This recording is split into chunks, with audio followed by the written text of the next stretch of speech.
Ủa đầm, tao này ở rồi, trip này cái sao bông môi mà. Ba bông bạc. Ôi chụp. Bây giờ gì tới trong cà phê bông môi phong. Ba bông bạc.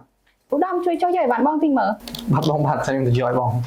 Ủa đầm chui dạy cái sao bà tăng bông tình mở. Ba bông chẳng từ giỏi bông. Ủa đầm mà ôn chui hơi bịt bông tích. Ủa đầm chui dạy cái sao mà các con bông màu phong. Ủa đầm tao bắt tao cái này đây dạy cái sao bông tích. Ba bông bạc chẳng tiện tông từ quạt mà dạy cái sao bông. Ủa đầm, tao này ở rồi, trip này cái sao bông môi mở. Ủa đầm chui cho dạy bạn bông tình mở. Ủa đầm chui dạy cái sao bà tăng bông tình mở. Ủa đầm chui dạy cái sao mà các con bông màu phong. Ủa đầm tao Bay mình hiểm.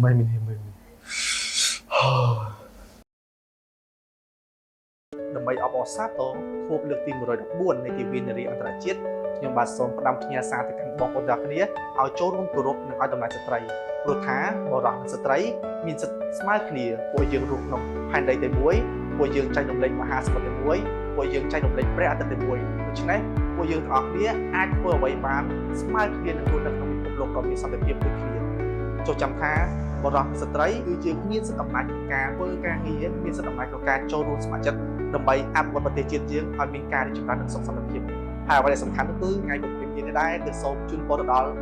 បងនារីទាំងអស់គ្នាជាពិសេសអ្នកដែលកំពុងតែត្រៀមប្រកាសពន្ធតែម្ដងសូមជូនពរឲ្យការប្រកាសពន្ធក្នុងខែ3នេះគឺសម្រេចបាននូវភាពជោគជ័យរលូននិងគ្មានបញ្ហាអ្វីកើតឡើងទេពីខ្ញុំបានឧត្តមសូមអរគុណសូមជម្រាបលា